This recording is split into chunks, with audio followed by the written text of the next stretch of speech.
कि अमित ने प्रश्न पूछा है कि भगवत गीता में इतने सारे योग है, तो सर्वश्रेष्ठ योग कौन सा है, और इतने सारे योग कृष्ण भगवान ने क्यों डिस्क्राइब किए। तो हम चांद्रोग्य उपनिषद की बात करें तो एकम इंद्रिय द्वितीयम सत के एक ही सुप्रीम कॉन्शियसनेस के मन में इच्छा हुई कि मुझे मैनीफोल्ड प्रेजेंट मैनिफेस्टेशन करना है, तो रचना की शुरुआत हुई। तो ओरिजिन वन है, मैनिफेस्टेशन डिफरेंट है, पर हम सबका भी स्टडी करें तो हमारे इनर एनाटॉमी सेम है, पर हमारी फीलिंग, इमोशंस, एटीट्यूड सब कुछ डिफरेंट है। मेरे को कोई बताएगा what is difference between feeling, emotions and attitude? Feeling यानी भाव, भाव, इमोशंस और एटीट्यूड में क्या फर्क है?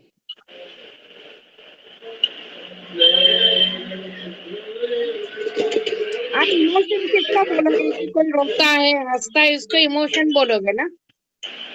उदास है, यस गुरुमा। भाव, भाव मेन फीलिंग है। भाव से विचार बनता है, विचार से क्रिया बनती है, तो वो ही भाव का जब सब्जेक्टिव एक्सप्रेशन होता है तो वो इमोशन है। कि अगर आपके अंदर निराशा एकदम गाढ़ी बन जाती है, मतलब एकदम स्ट्रॉन्ग फीलिंग आती है, तो वो आपकी आंखों में, चेहरे पे झलकने लगती है।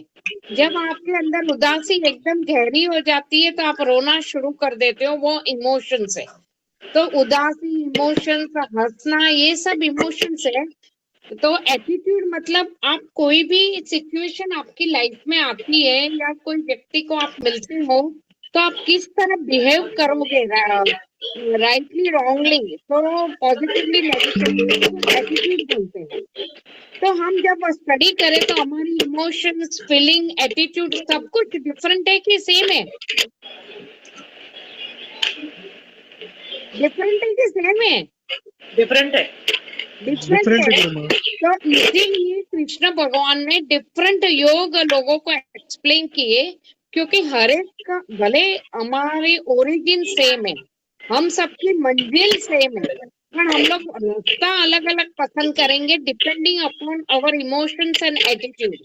अभी जो भक्ति योग वाला होगा ना, जिसके जिसको भक्ति ज्यादा पसंद होगी, हृदय में करुणा होगी, ममता होगी, तो वो व्यक्ति भक्ति योग को पसंद करेगा कि मेरे को भक्ति मार्ग पसंद है। तो अभी हम भक्ति मार्ग का विवरण करें तो नारद जी ने नवदा भक्ति बताई।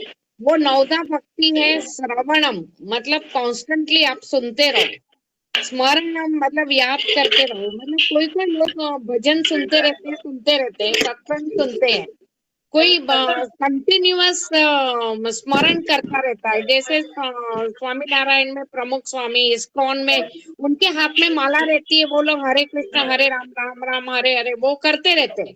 तो वो है कॉन्स्टेंटली स्मरणम। फिर कीर्तनम मतलब भजन करना, वंदनम नमस्कार करना, देन श्रवणम कीर्तनम, दास्यम सर्विस करना, मतलब वो ठाकुर जी की सेवा करते हैं, श्रृंगार करते हैं। जो लोग वैष्णव है वो लोग उनको दास्यम बोलते हैं। जैसे इस्कॉन वाले भी बोलते हैं हम कृष्ण के दास है और हमारी हम उनके सेवा के और सेवा में ही जीवन बिताएंगे, तो वो दासत्व भाव हुआ। उसके बाद साख्य भाव कि मैं और परमात्मा या मैं और मेरे गुरु मेरे बेस्ट मित्र भी है। तो जैसे अर्जुन और कृष्ण मित्र भी थे, तो गुरु इज द मित्र भी है, पिता भी है, माँ भी है, और हर कुछ हर रूप में है। तो वो भी भक्ति का एक स्वरूप है। पाद सेवनम मतलब आप उनके चरणों की सेवा में जीवन बिताते हो, और आत्म निवेदनम यानी कि आप टोटली सरेंडर हो जाते हो। तो जब ये 9 प्रकार से भक्ति की जाती है, तो व्यक्ति कोई भी प्रकार लेवे, पर उस भक्ति की चरम सीमा पे जब पहुंच जाता है तो वह भक्ति योग लय योग में कन्वर्ट हो जाता है। लय योग मतलब आप जिसकी भक्ति करो उसी में मिल जाना। तो लय योग मतलब विलीन हो जाना। तो उसका बेस्ट एग्जाम्पल है रामकृष्ण परमहंस और माँ काली। कि रामकृष्ण परमहंस माँ काली की भक्ति करते थे, और माँ काली का मंदिर कोई दलित रानी ने बनवाया था, दासमणि या ऐसा कुछ नाम था। तो वो दलित रानी ने बनवाया था, तो कोई ब्राह्मण बनने को, पुजारी बनने को तैयार नहीं थे। तो तभी रामकृष्ण परमहंस के बड़े भाई ने पुजारी की सेवा से स्वीकार की, क्योंकि वो लोग बहुत गरीब थे। तो वो गरीबी से बाहर निकलने का एक ही उपाय था कि यहाँ पुजारी की वो सेवा करे, तो उनको वो पेमेंट मिलती थी। और उनके पर एक साल में माँ काली की कुछ अलग इच्छा होगी, तो एक साल में ही उनका निधन हो गया। तो रामकृष्ण परमहंस ने वो सेवा स्वीकार की, क्योंकि परिवार का गुजरान करने के लिए उनको भी फिक्स इनकम चाहिए थी। पर वो भक्त पुजारी बनने के बाद वो ऐसे भक्ति में विलीन हो गए कि माँ काली उनसे डायरेक्ट बात करती थी, हर तरफ उनको माँ काली के दर्शन होते थे। तो जब माँ काली के दर्शन होते थे तो वो इतने विलीन हो गए, उसको बोलते लय योग, कि आप जिसकी भक्ति करते हो। इसलिए गुरुजी हमेशा बोलते थे कि आप जो इष्ट की भक्ति करके मेरे पास आते हो ना, तो वो इष्ट ने आपकी भक्ति स्वीकार की, तो जब आप मेरे पास आते हो तो वो रूप मुझे दिखता है। ये जो हमारा आज्ञा चक्र है, फोरहेड है, जिस इष्ट की आपने भक्ति की और जिसने आपको ब्लेसिंग दिया, जिसकी वजह से आप गुरु के पास पहुंचे, उनका रूप उधर दिखता है। तो रूप उधर हमें एहसास भी नहीं है, तो हमारे अंदर वो रूप जागृत है। फिर उस गुणों को जागृत करते हैं सेवा और जल से, मंत्र, गुरु मंत्र से उस रूप को जागृत करते हैं। और अगर आप गुरु को सरेंडर हो गए तो आप गुरु लोक में एंट्री लेते हो। नहीं तो जिस इष्ट ने आपको भेजा उस इष्ट के लोक में आप जाओगे। गुरु आपको तैयार करके वो रूप आपको देके उसी रूप में भेजता है, उसी लोक में भेजता है। तो जो लोग कृष्ण की भक्ति करते हैं और कृष्णमय हो जाते हैं, गुरु उनको कृष्णमय बना के वो गुण जागृत करके गोलोक भेज देते हैं। तो समझ में आया लय योग क्या है, भक्ति योग और लय योग।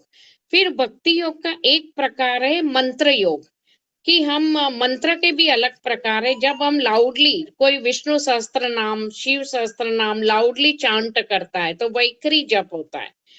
कोई हमारी लाइन में हम मेंटली रिसाइट करते हैं, वो मानसिक जप है, वैखरी जप। कोई फुसफुसाता है उसको उपमंसु जप बोलते हैं।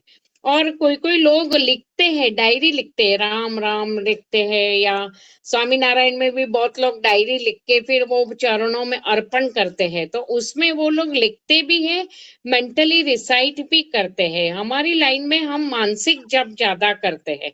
तो मानसिक जप में क्या है, विधि विधान नहीं है। बाकी वैखरी जप वगैरह में मंत्र को सिद्ध करने के लिए एक आसन पे बैठना, एक टाइम पे मंत्र करना, पर्टिकुलर गिनती से मंत्र करते हैं।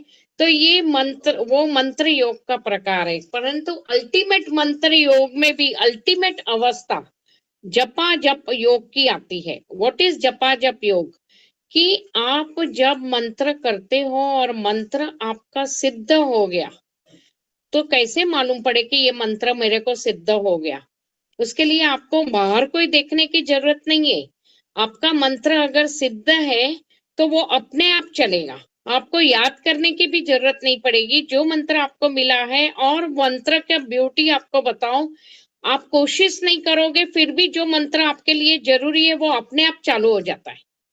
इसीलिए बहुत लोग मेरे को पूछते हैं, हमारे पास 3 मंत्र है, 4 मंत्र है, हम कौन सा मंत्र करें? तो वो आपको याद करने की जरूरत नहीं है। आपके लिए जो मंत्र की ज्यादा जरूरत होगी वो अपने आप चालू हो जाएगा, क्योंकि नेचर की सिस्टम इतनी ब्यूटीफुल है। और वो मंत्र जब सिद्ध हो जाता है, मंत्र दाता मतलब जो देने वाला है, वो इष्ट या गुरु से आप एकाकार हो जाते हो, तो वो मंत्र आपसे रोम रोम से चालू होता है। इसीलिए एक बार अर्जुन, कृष्ण भगवान अपनी 2 रानियां, रुक्मणी देवी और सत्यभामा, दोनों महालक्ष्मी के रूपी थे, उनको लेके अर्जुन के महल में गए। तभी अर्जुन बहुत थका हुआ था, मुसाफरी से आया था, तो वो सुभद्रा की गोद में सर रख के सोया था। तो जब वो लोग रूम में एंटर हुए तो उनको सरप्राइज लगा कि सुभद्रा मौन है, अर्जुन सोया है। फिर भी अर्जुन के पास गए तो उसके चारों ओर से नारायण नारायण की ध्वनि आ रही थी। तो उन्होंने कृष्ण भगवान की ओर देखा कि ध्वनि कहाँ से आ रही है। कृष्ण भगवान मुस्कुराए, बोले और करीब जाके देखो, महसूस करो। तो अर्जुन के और करीब गए तो नारायण नारायण की ध्वनि तो सुनाई दी, साथ में उसके वाइब्रेशंस उन तक, शरीर तक पहुंचने लगे। हर मंत्र के वाइब्रेशन है।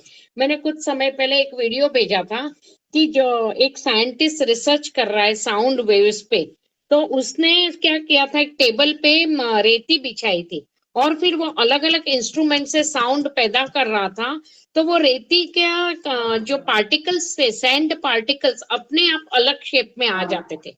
तो आप सोचो, सैंड पार्टिकल्स पे वो इंस्ट्रूमेंट की इतनी इफेक्ट आती है, तो मंत्र की ध्वनि हमारे अंदर के देवी देवताओं को कितना जागृत करती है और हमारे फीलिंग पैटर्न को कितना करेक्ट करती है। तो मंत्र अगर सही चला, गुरु ध्यान से मंत्र बराबर चले, तो बहुत कुछ अपने आप अंदर से ऑर्गेनाइज होना शुरू हो जाता है।